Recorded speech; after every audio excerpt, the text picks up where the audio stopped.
भारत एक कृषि प्रधान देश है और इस देश की तकरीबन आधी आबादी गांव में निवास करती है। देश की अर्थव्यवस्था को भी सुदृढ़ करने के लिए कृषि अपना एक महत्वपूर्ण योगदान देता है। नमस्कार, मेरा नाम है मनीष भारती और आप देख रहे हैं संस्कृति आईएएस यूट्यूब चैनल। साथियों, आज जिस मुद्दे पर हम बात करेंगे वह कृषि क्षेत्र को ही संबंधित मुद्दा है। और मुद्दा क्या है? केंद्र सरकार ने रबी फसलों के लिए न्यूनतम समर्थन मूल्य यानी कि एमएसपी मिनिमम सपोर्ट प्राइस में वृद्धि कर दी गई है। और यह कहा गया है कि मोदी सरकार 2014 के बाद, मतलब मोदी सरकार 2014 में आई है, उसके बाद अभी तक पिछले 10 वर्षों में सबसे अधिक एमएसपी बढ़ाया गया है।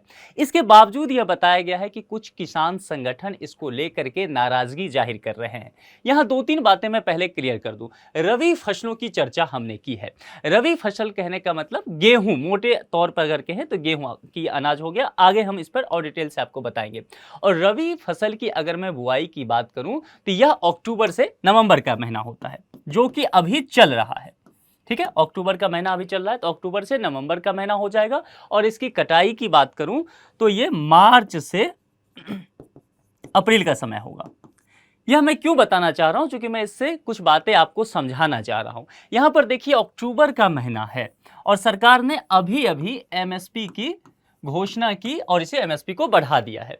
इसका मतलब हुआ कि खेती को और बढ़ाने के लिए किसान जो है, अब जिस फसल पर एमएसपी बढ़ा है, किसान उस फसल की बुआई अधिक करेगा। यानी कि बुआई के ठीक पहले जो है सरकार इसकी घोषणा कर देती है, ताकि किसानों को प्रोत्साहन मिल सके और किसान जो है उस अमुक फसल की पैदावार अधिक करने के लिए उत्साहित हो, अधिक रकबे पर, अधिक जमीन पर उन फसलों को लगाए जिसकी एमएसपी बढ़ा है, ताकि सरकार को भी फायदा हो, खाद्यान्न संकट ना हो, भुखमरी की समस्या भी ना हो, हमारे पास खाद्यान्न सरप्लस हो जाए तो हम उसका निर्यात भी कर सके और किसानों की आमदनी जो दोगुनी करने का लक्ष्य रखा गया है वह भी हो जाए। तो एक तीर से सभी निशाना साधने की कोशिश यहां एमएसपी के द्वारा किया जाता रहा है। यह बेसिकली पूरा मुद्दा है। अब यहां पर न्यूनतम समर्थन मूल्य एमएसपी की भी बात की गई है। तो एमएसपी पर मैं डिटेल से बताऊंगा कि आपको एमएसपी क्या होता है, इसको कैसे सरकार जो है लागू करती है, इन सभी चीजों पर हम विस्तार से चर्चा करेंगे। ये जो मार्च अप्रैल का कटाई का महीना होता है, दरअसल आप जानते हैं इस समय पर जब भी फसल कटता है, बहुत राज्यों में अलग अलग तरह का पर्व मनाया जाता है। जैसे कि पंजाब का उदाहरण दूं तो बैसाखी, तो फसल कटाई के समय इस तरह का काम होता है। चलिए, उससे पहले आपके लिए एक सूचना है और आज का सूचना बहुत महत्वपूर्ण है। आप जानते हैं उत्तर प्रदेश में आरओ एआरओ की वैकेंसी आ गई है। तो संस्कृति आईएएस ऑनलाइन कोर्स इसके लिए प्रारंभ कर रही है। इसमें प्रीलिम्स और मेंस दोनों ही सेगमेंट शामिल होगा। इस कोर्स की विशेषता यह है कि 150 से अधिक घंटों की कक्षाएं होगी। कोर्स की वैधता 1 वर्ष तक होगा। आप इसे असीमित बार देख सकते हैं। 15 टेस्ट भी इसमें शामिल किया जाएगा, जिसमें प्रीलिम्स और मेंस दोनों का ही टेस्ट होगा। इसके अलावा इसका नोट्स जो है आपको पीडीएफ फॉर्मेट में उपलब्ध करा दिया जाएगा। इस कोर्स के अगर मैं फी की बात करूं तो इसके लिए 10,000 की राशि मात्र रखी गई है, लेकिन प्रथम 200 विद्यार्थियों के लिए यह फी मात्र 4,999 ही रखा गया है। 1 नवंबर से कोर्स प्रारंभ हो रहा है। जैसा कि मैंने बताया कि प्रतिदिन 2 कक्षाएं होगी, 2 बैच होगा। तो एक सुबह के समय 8 बजे और एक शाम के वक्त यानी कि 4 बजे रखा जाएगा। तो जहां भी जिस भी वक्त आपके लिए सूटेबल हो, आप उसकी कक्षा ले सकते हैं। इस विषय में विस्तृत जानकारी के लिए आप संस्कृति आईएएस के वेबसाइट पे विजिट करें। वहां पर कॉन्टैक्ट नंबर मिल जाएगा, वहां से विस्तृत जानकारी आप ले लें और नामांकन सुनिश्चित करवा सकते हैं। चलिए अब चर्चा की ओर बढ़ते हैं। न्यूज़पेपर की कटिंग पर अगर नजर दौड़ाएं तो यहां है, centre rises minimum support prices for rabi crops, farmers unhappy. 2 बातें यहां लिखी गई है। एक तरफ बातें कहा गया है कि केंद्र सरकार को लेकर के एमएसपी बढ़ाया है। तो एक चीज तो आप समझ गए होंगे कि एमएसपी से संबंधित बातें जो है वह केंद्र सरकार के तहत रहती है। ठीक है, यहां पर अब यहां पर केंद्र सरकार जो है एमएसपी यहां बढ़ाती हुई नजर आती है। किसके लिए? रबी क्रॉप्स के लिए। ठीक है, लेकिन इसके बावजूद भी यहां कहा गया है कि किसान जो हैं वह खुश नहीं हैं। तो इससे समझना होगा कि इसके क्या पहलू हैं, किसान क्यों खुश नहीं हैं और सरकार ने एमएसपी बढ़ाया है तो किन किन फसलों पर एमएसपी बढ़ाया है। इन सभी चीजों पर हम विस्तार से अब चर्चा कर लेते हैं। सबसे पहले कुछ फैक्ट है जिसे आपको जानना चाहिए, क्योंकि आजकल यूपीएससी जो है प्रीलिम्स एग्जामिनेशन में छोटे छोटे फैक्ट भी एक स्टेटमेंट के रूप में पूछने लगी है। तो मेंस और प्रीलिम्स हमारी तैयारी दोनों को ध्यान में रख के होनी चाहिए। इसीलिए यहाँ कुछ फैक्ट है जिसे आपको नोट करना चाहिए। तो चलिए यहाँ सबसे पहले समझते हैं कि प्रधानमंत्री नरेंद्र मोदी की अध्यक्षता में आर्थिक मामलों की मंत्रिमंडलीय समिति विपणन सीजन 2024-25 के लिए रबी फसलों के न्यूनतम समर्थन मूल्य में वृद्धि करती है। पहली 2-3 बातें आप समझ गए कि यहाँ पर प्रधानमंत्री नरेंद्र मोदी अध्यक्षता कर रहे हैं किसकी, तो आर्थिक मामलों की मंत्रिमंडलीय समिति की, और विपणन सीजन 2024-25 के लिए हुआ है। इतनी बातें आपको क्लियर हो गई। कृषि एवं इसके अलावा अब यहाँ पर फैसला लिया गया कि हम एमएसपी बढ़ा रहे हैं। एक फैसला, एक निर्णय यहां पर यह लिया गया। इसके अलावा दूसरी बातें भी की गई।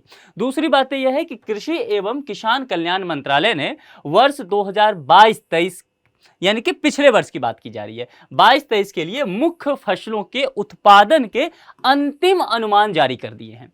यानी कि मंत्रालय ने यह बताया है कि पिछले वर्ष ये 22-23 में कि कितना उत्पादन कौन से फसल का अंतिम रूप से हुआ है, ये सरकार ये आंकड़ा जारी किया करती है। तो यह आंकड़ा भी जारी हो गया है। लेकिन आज जो हमारे लिए मुख्य विषय होने वाला है, जो महत्वपूर्ण होने वाला है, जिस पर हम डिटेल से चर्चा करने वाले हैं, वह एमएसपी वाला मुद्दा है। ठीक है, अब चलिए आगे बढ़ते हैं। अब सबसे पहले हमारे लिए समझना यह जरूरी हो जाएगा कि जैसा मैं कह रहा हूं, रबी फसलों पर एमएसपी बढ़ाया है सरकार ने। तो कौन कौन सी फसल है, पहले कितना इसका प्राइस था, कितना बढ़ा है, और अब बढ़ने के बाद कितना प्राइस हो जाएगा, यह पर क्विंटल के हिसाब से तय किया जाता है। फसलों के लिए यहां पर न्यूनतम समर्थन मूल्य में वृद्धि, ये दो बातें हम ध्यान यहां पर रखेंगे। फसल कौन कौन से हैं यहां देख लीजिए। ये रबी फसल यहां है मुख्य रूप से, गेहूं, जौ, चना, मसूर, सरसों, कुसुम। उसके बाद एमएसपी प्रति क्विंटल जो है 23-24 के लिए बताया गया है, और यहां पर एमएसपी प्रति क्विंटल जो है 24-25 के लिए, और वृद्धि यहां आपको अब दिखाया जाएगा। यानी कि समझिए, गेहूं का जो एमएसपी था 23-24 में वह 2125 था, लेकिन यहां पर वृद्धि जो है 150 रुपया पर क्विंटल कर दिया गया है। तो अब कितना हो जाएगा, 2275 रुपया हो जाएगा।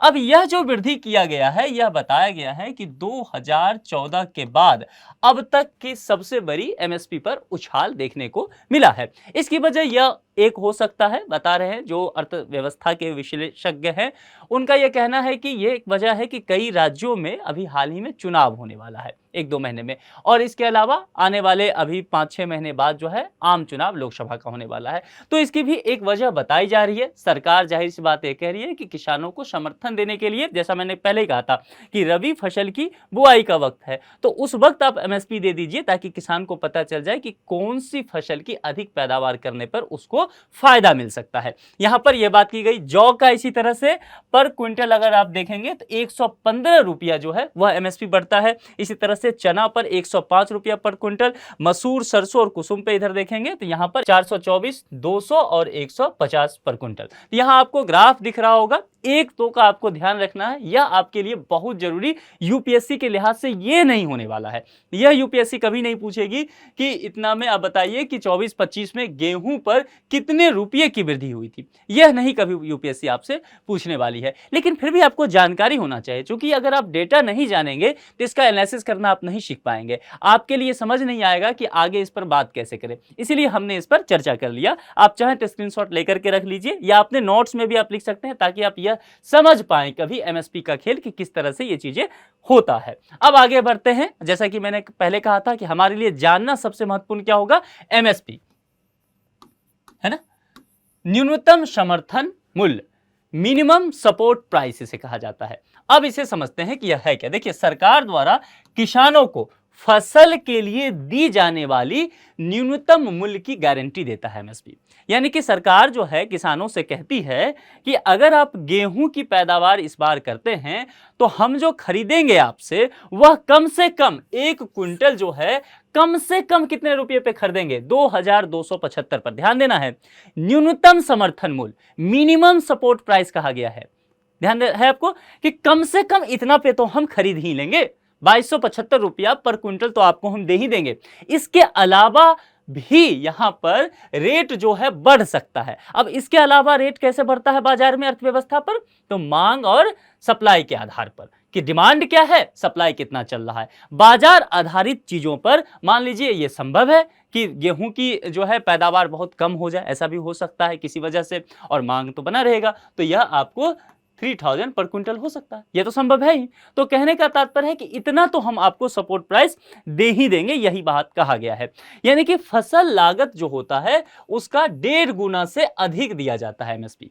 मान लीजिए किसी किसान को अगर जितना भी x रुपया अगर होता है उसकी लागत, तो x में आप प्लस 1.5 गुना जोड़ दीजिए, उतना उसे अधिक कम से कम जरूर मिलेगा। लागत जितना उसका हुआ है, इनपुट प्राइस लागत मूल्य, उसमें 1.5 गुना आपको जोड़ करके दिया जाएगा। कृषि लागत और मूल्य आयोग यानी कि CACP की सिफारिशों के आधार पर आर्थिक मामलों की मंत्रिमंडलीय समिति यानी कि CCEA द्वारा इसकी घोषणा की जाती है। यह एक फैक्ट है और मेरी समझ से आपके लिए यह जरूरी हो सकता है। यूपीएससी का कभी सरफिरा तो यूपीएससी ये प्रश्न आपसे कर सकती है। प्रीलिम्स में आजकल यूपीएससी ऐसे फैक्ट पूछने लग गई है, तो छोड़ करके इसे क्यों चले, क्यों ना इसे हम पढ़ ही लें। तो आप इसे ध्यान में रखिएगा। फसलों के लिए बुआई के मौसम की शुरुआत में यह घोषित होता है, जिसकी बात हमने पहले कर दी थी कि रबी फसल की बुआई होगा तो अक्टूबर नवंबर का महीना है, और अभी इसकी घोषणा इसलिए कर दी गई है। लेकिन यहां पर देखिए गन्ने की फसल की हम बात करेंगे, ठीक है। गन्ने की फसल के लिए न्यूनतम समर्थन मूल्य जो होता है एमएसपी, इसके स्थान पर क्या होता है, उचित और लाभकारी मूल्य जारी किया जाता है, जिसे कि हम क्या कहते हैं, एफआरपी कहा जाता है। तो एमएसपी और एफआरपी इसमें आप क्लियर रखिएगा। एफआरपी की जब भी बात होगी तो वह गन्ने के लिए होगा, गन्ने की फसल के लिए क्या होगा, उचित और लाभकारी, जितना उपयुक्त हो सकता है और किसानों के लिए कितना यह बेनिफिट दे सकता है, उसके हिसाब से जानकारी इकट्ठा करके सरकार गन्ने के लिए एफआरपी घोषित किया करती है हर साल। चलिए आगे बढ़ते हैं। न्यूनतम समर्थन मूल्य का निर्धारण कैसे होता है, हमने ये सबसे पहले देख लिया कि सरकार ने क्या घोषणा की, किन किन फसलों का एमएसपी बढ़ा है, हमने ये देख लिया कि एमएसपी होता क्या है। लेकिन हमारे लिए मन में यह उत्सुकता तो होनी चाहिए ना एज ए यूपीएससी एस्पिरेंट कि भैया एमएसपी तय कैसे होता है, सरकार कैसे निर्धारण कर लेती है कि इस फसल का एमएसपी पर क्विंटल इतना इस बार बढ़ा देंगे। तो यह जानना हमारे लिए बेहद जरूरी हो जाएगा। तो न्यूनतम समर्थन मूल्य का निर्धारण कैसे होता है इसे हम देख लेते हैं। देखिए इसके निर्धारण के लिए बहुत जो है आपको कॉम्प्लेक्स चीजें नहीं है, मैं जैसे जैसे आपको आसान भाषा में बताता चलता हूं, आप बिल्कुल अपने नोट्स में उसको अपडेट कर लीजिए, इतना ही से आपका काम बन जाएगा यूपीएससी के लिहाज से। देखिए एमएसपी का निर्धारण करते समय कृषि लागत और मूल्य आयोग यानी कि CACP, जिसकी बात मैंने पहले भी की थी, तो CACP द्वारा 3 प्रकार की उत्पादन लागतों पर विचार किया जाता है। किस पर विचार किया जाता है, उत्पादन लागतों पर, और यह 3 प्रकार की होती है, ठीक है। यहां 3 तरह के, अब 3 तरह में एक होता है A2, दूसरा होता है FL और तीसरा होता है C2। इस तीनों को अभी मैं आपको डिफाइन कर देता हूं, आप इसे समझ लीजिए। यहां पर देखिए A2 लागत कहा गया है। A2 लागत का मतलब क्या होता है, एक्चुअल कॉस्ट की बात की गई है। यहां पर आप इसे समझिए एक्चुअल कॉस्ट, ठीक है, यानी कि उचित लागत कितना रहा है मोटा मोटी। तो A2 लागत के अंतर्गत क्या आ जाएगा, यानी कि खेती करने के लिए बुनियादी क्या क्या जरूरत था, उसमें कितने पैसे किसी किसान को खर्च हुआ है। जैसे कि बुनियादी जरूरत के लिए क्या होगा, खेती करना है, बुआई करना है फसल की, तो सबसे पहली जरूरत क्या होगी, बीज की। अब बीज लग गया, उसके बाद बीज लग गया, पौधा निकलेगा, पौधा अच्छा हो इसके लिए क्या, सिंचाई की आवश्यकता हो सकती है। इसके बाद उसमें कीटनाशक लगेंगे, तो कीटनाशक को खत्म करने के लिए रसायन वगैरह चाहिए, कीटनाशक जो दवाइयां वगैरह होगी इसकी जरूरत पड़ जाएगा। अच्छी पैदावार हो इसके लिए उर्वरक की जरूरत पड़ेगी, खाद की जरूरत पड़ेगी।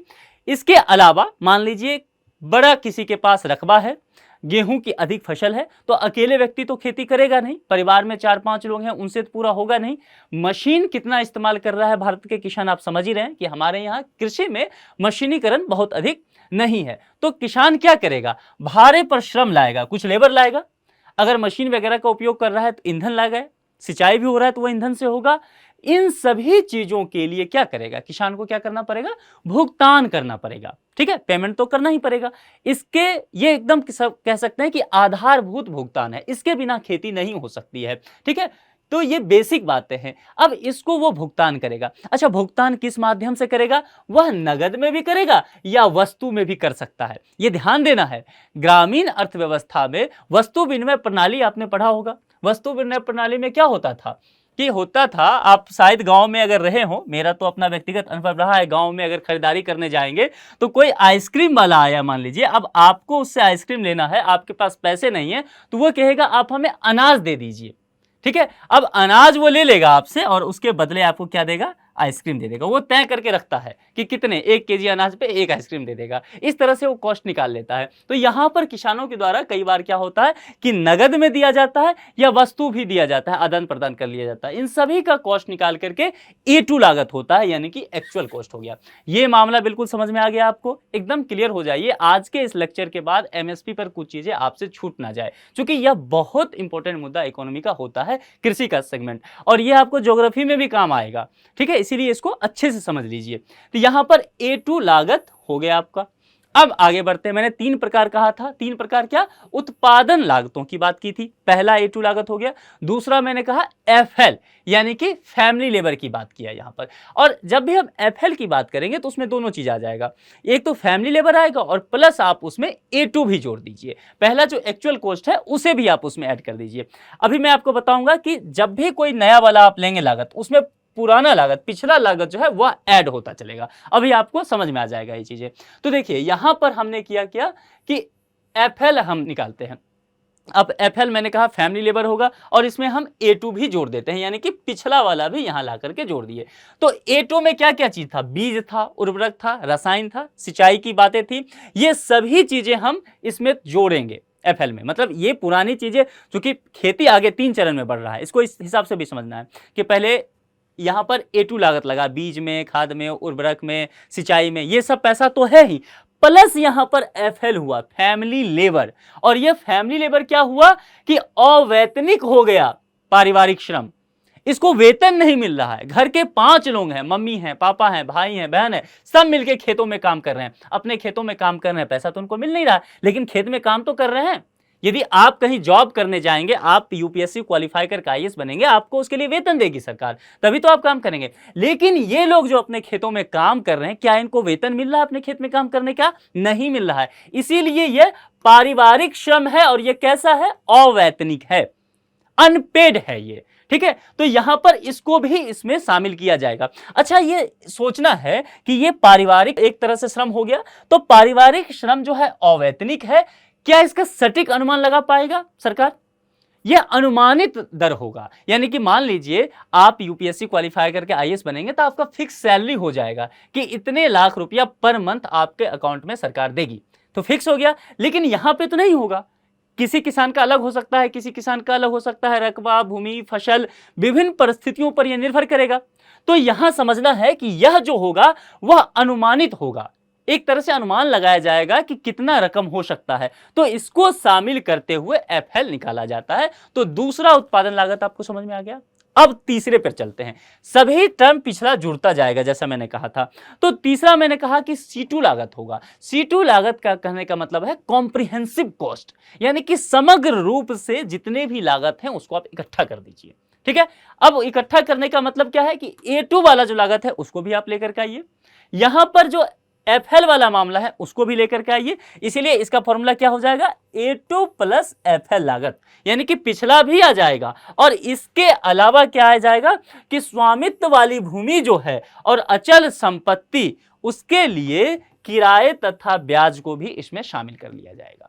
खेती करने के लिए कई बार किराया देना होता है, ब्याज देना होता है स्वामित्व वाली भूमि पर। इन सभी चीजों को, यानी कि ये फाइनल स्टेज है उत्पादन, यहां पर कहा था मैंने लागत का, ये तीसरा चरण है। तो इस तीसरे चरण में यह चीजें तो स्वामित्व वाली भूमि या अचल संपत्ति जो होगा उसका किराया और ब्याज तो होगा ही, इसके अलावा अवैतनिक पारिश्रमिक श्रम भी हो जाएगा। इसके अलावा एक्चुअल कॉस्ट के जो ये बीज, उर्वरक, रसायन वगैरह पर खर्च किया जाएगा, ये सब चीज शामिल होकर के कॉम्प्रिहेंसिव कॉस्ट आ जाता है। मामला क्लियर हो गया? इसके हिसाब से तय किया जाता है MSP।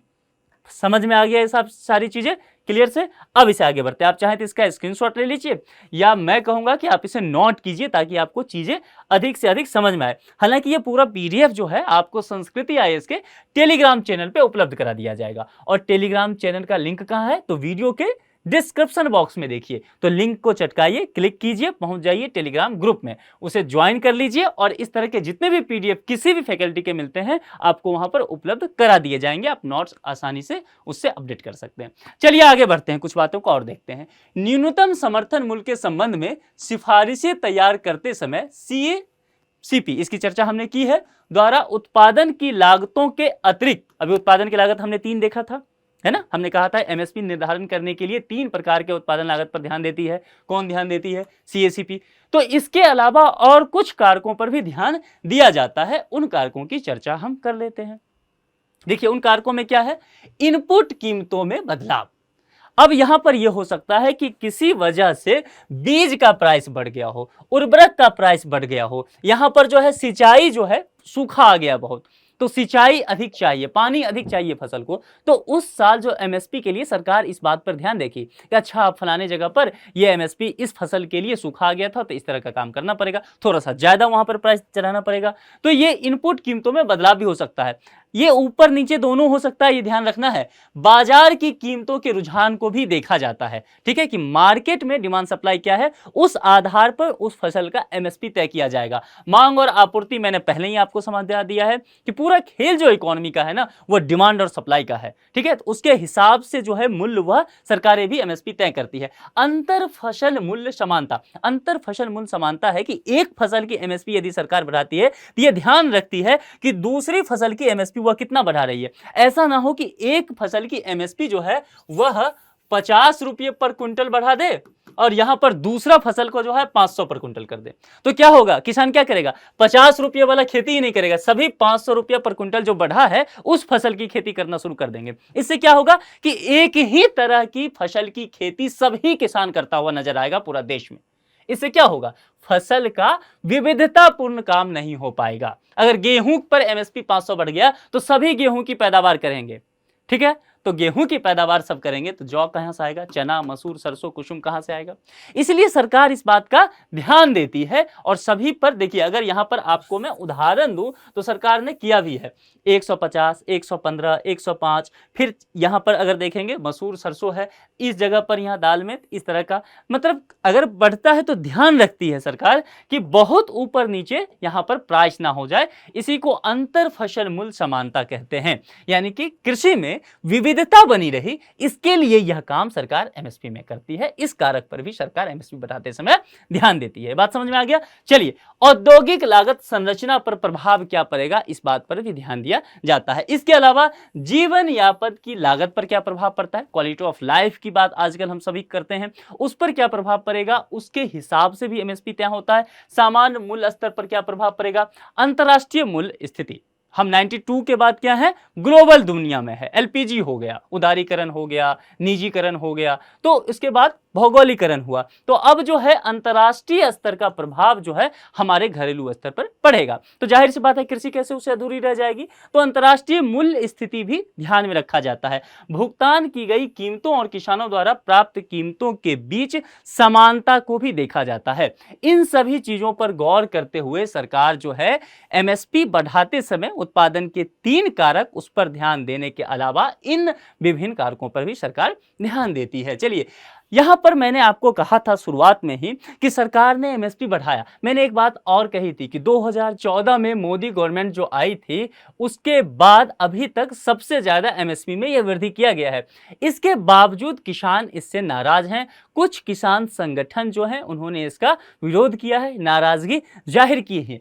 क्या उनकी नाराजगी है, यह बात हमारे लिए जानना जरूरी है। किसानों का कहना है कि इनपुट लागत में वृद्धि हो गई है। मैंने आपको क्या कहा था शुरुआत में कि एमएसपी जब भी बढ़ाती है सरकार तो किन कारकों पर ध्यान देती है, जैसे मैंने पहले कहा था A2 पर, FL पे, C2 पे, इसके अलावा मैंने और भी कई कारक बताए थे जिसमें मैंने इनपुट की बात भी की थी। इनपुट लागत अगर A2 पर ध्यान दीजिए तो एक्चुअल कॉस्ट है, उसमें भी इनपुट पे ध्यान दिया जाता है। तो कहने का तात्पर्य है, किसान कह रहे हैं कि भैया हमारी लागत मूल्य जो है, खेती करने की लागत मूल्य जो होती है, उसके हिसाब से आपने एमएसपी नहीं बढ़ाया है। इसीलिए इतना बढ़ाने के बावजूद भी इन फसलों पर खेती करना, इसकी बुआई करना हमारे लिए घाटे का सौदा होगा, किसान को इससे नुकसान होगा, फायदा नहीं होगा। यही मांग है किसानों का कि इनपुट लागत का आपने बहुत अधिक अच्छे से ख्याल नहीं रखा है। उर्वरक और डीजल की बात की गई है। अभी हम स्वामीनाथन कमेटी की सिफारिशों पर चर्चा करेंगे, उस वक्त मैं आपको बताऊंगा कि उर्वरक को लेकर के स्वामीनाथन कमेटी ने क्या सिफारिश किया था। ठीक है, तो यहां पर उर्वरक और डीजल की बात की गई है कि निश्चित तौर पर उर्वरक और डीजल जो है समय के साथ महंगा होता जा रहा है। अच्छी पैदावार हो इसके लिए उर्वरक की जरूरत है, सिंचाई हो इसके लिए डीजल की जरूरत होगा। तो इसके लिए कह रहे हैं कि इनके कीमतों में लगातार वृद्धि हो रही है। ठीक है, और अगर हम ये नहीं दे पा रहे हैं सही से अपने खेतों में, तो हमारा उत्पादन जो है वह घट जा रहा है, तो इसका कॉस्ट बहुत बढ़ता जा रहा है। आपको यह ध्यान देना चाहिए कि हमारी मजबूरी है कि हम महंगा उर्वरक जो मिलता है तब भी हमें देना पड़ता है, डीजल का प्राइस ज्यादा हो जाए तब भी हमें सिंचाई करनी पड़ती है। तो जब भी आप एमएसपी दीजिए तो आपको यह ध्यान में रखना चाहिए। केंद्र को किसानों ने कहा है, किसान संगठनों ने, कि स्वामीनाथन समिति की जो रिपोर्ट है आप उसे क्यों नहीं लागू कर देते, आप उनकी सिफारिशों को मान लीजिए, हमारा दुख दूर हो जाएगा। तो ये सारी मुद्दा है, कई तरह के किसान संगठन यहाँ पर नाराजगी जाहिर करते हुए नजर आते हैं। अब यहां पर हम चर्चा करेंगे स्वामीनाथन आयोग की। आप जानते हैं स्वामीनाथन ये जो हैं ये हमारे देश के एक बहुत बड़े चर्चित कृषि वैज्ञानिक रहे हैं। हाल ही में इनका इंतकाल हो गया है, हमारे बीच ये नहीं रहे हैं।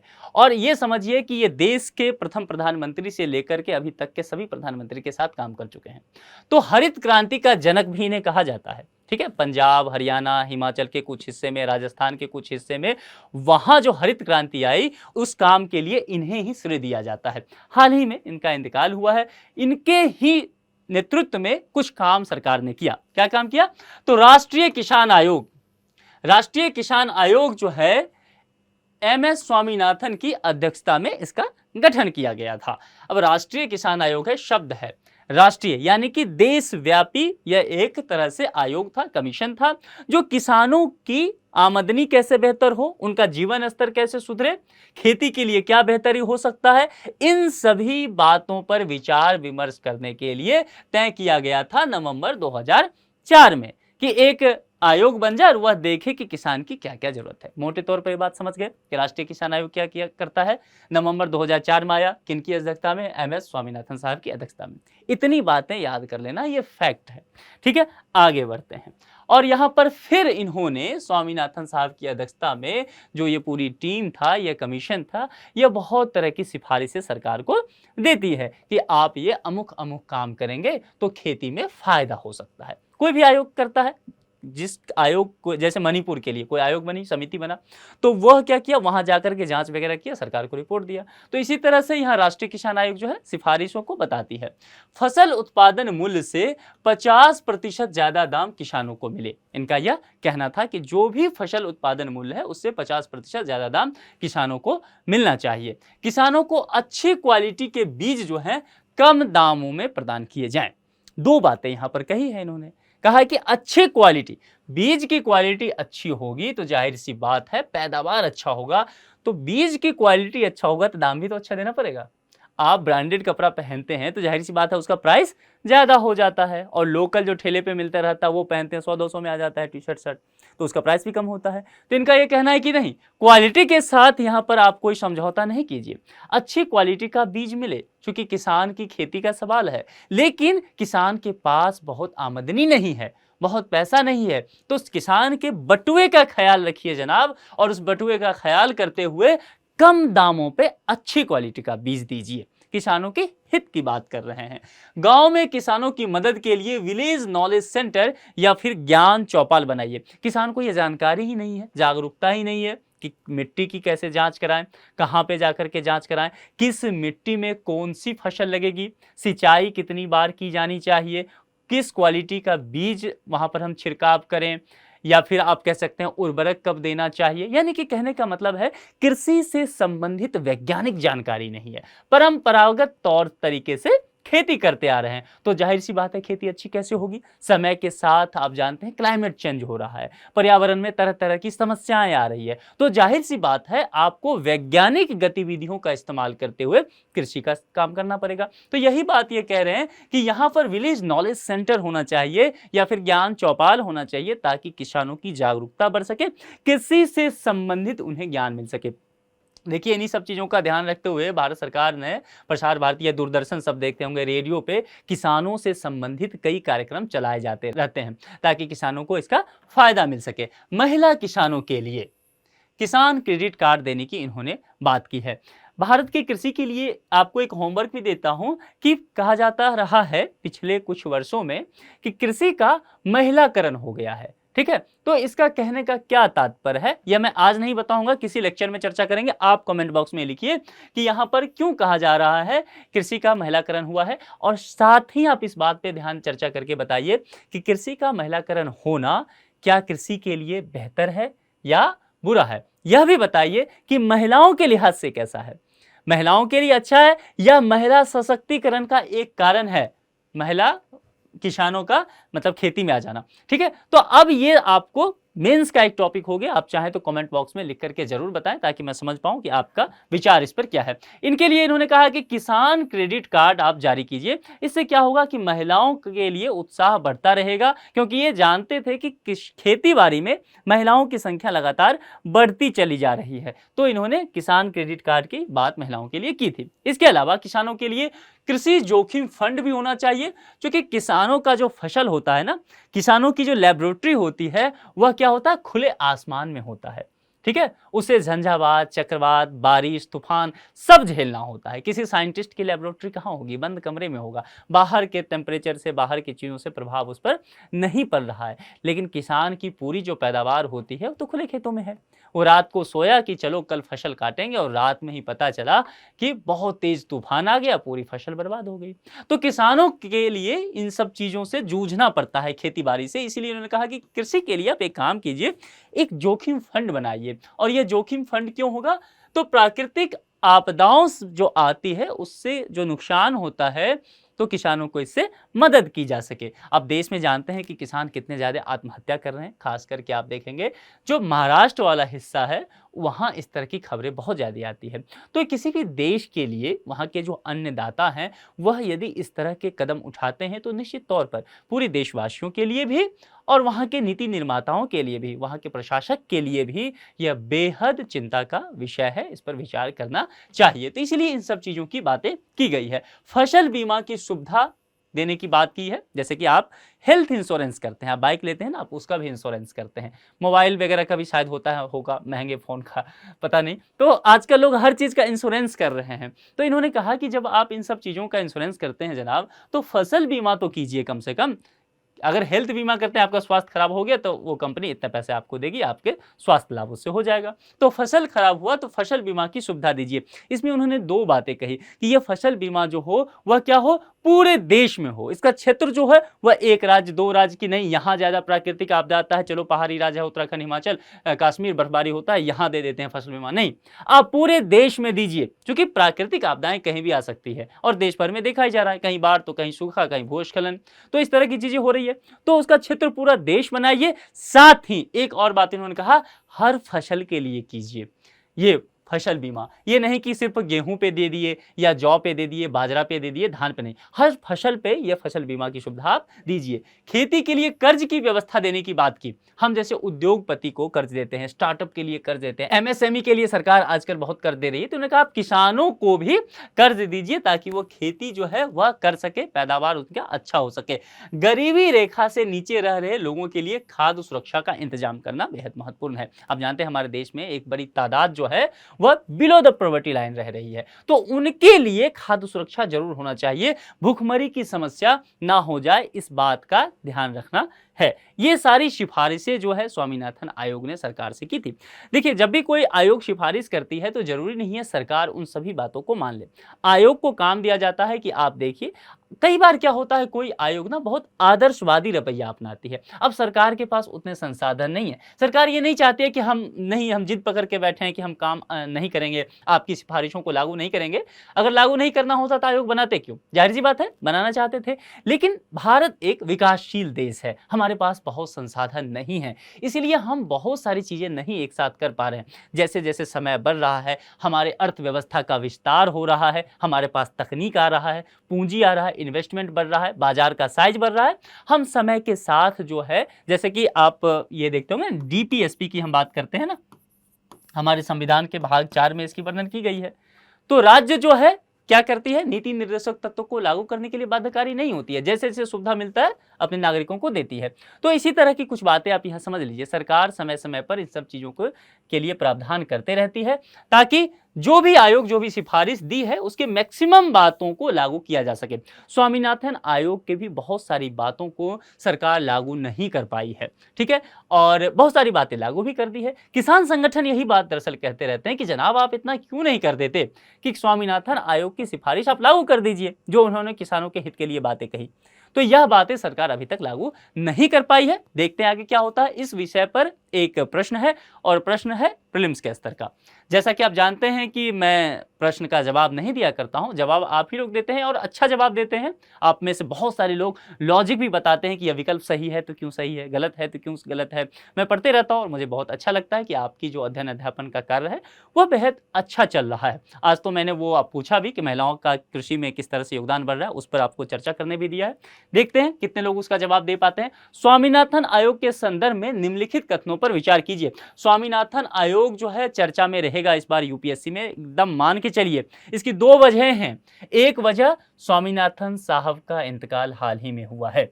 देश ही नहीं दुनिया के सबसे बड़े कृषि वैज्ञानिक में एक हैं। तो जाहिर सी बात है यूपीएससी तो इस पर प्रश्न कहीं न कहीं से घुमा फिरा के पूछेगी। दूसरी वजह क्या है कि मैंने कहा कि सरकार 2014 के बाद जब भी अभी तक पिछले 10 साल में सबसे अधिक एमएसपी बढ़ाई है, तो जाहिर सी बात है फिर से स्वामीनाथन आयोग चर्चा में आ जाएगा। तो यूपीएससी संभव है कि डायरेक्ट स्वामीनाथन आयोग पर प्रश्न ना करे, घुमा फिरा करके इस फील्ड से सवाल ले सकती है। तो यहां पर इसे हम तैयार कर लेते हैं। इस आयोग का गठन वर्ष 1994 में एमएस स्वामीनाथन की अध्यक्षता में किया गया। दो खंड है, एक व्यक्ति का नाम पूछा गया है, एक जो है वर्ष दिया गया है। व्यक्ति के नाम को देख करके सीधा टिक लगा के आगे नहीं बढ़ जाना है, ध्यान से चीजों को देखना है, तोड़ तोड़ के कीवर्ड को समझना है। इसने किसानों को खेती के लिए कर्ज देने की सिफारिश की थी। इसमें कर्ज कीवर्ड है। किसानों के लिए एक कृषि जोखिम फंड बनाने की बात की ताकि प्राकृतिक आपदाओं के आने पर किसानों को मदद मिल सके। कृषि जोखिम फंड और किसके लिए, तो प्राकृतिक आपदाओं के समय। यह इसमें कीवर्ड है। इसके आधार पर कौन सा सही है इसे चूज करना है, देखना है कि 3 विकल्प में से कितने विकल्प सही हैं, ये स्टेटमेंट, और उसके आधार पर जो विकल्प होगा, 4 विकल्प दिए गए हैं, जो भी विकल्प आपको सही लगे वह विकल्प आप कमेंट बॉक्स में जरूर लिखिए। आप कारण भी बताइए कि कौन सा स्टेटमेंट गलत है या कौन सा विकल्प गलत है, तो क्यों है, आपके जवाब का हमें इंतजार रहेगा। इस लेक्चर में इतनी ही बातों को रखते हैं। किसी दूसरे लेक्चर में किसी दूसरे मुद्दे के साथ आपसे मुलाकात करेंगे। अपना ख्याल रखिए। Thank you.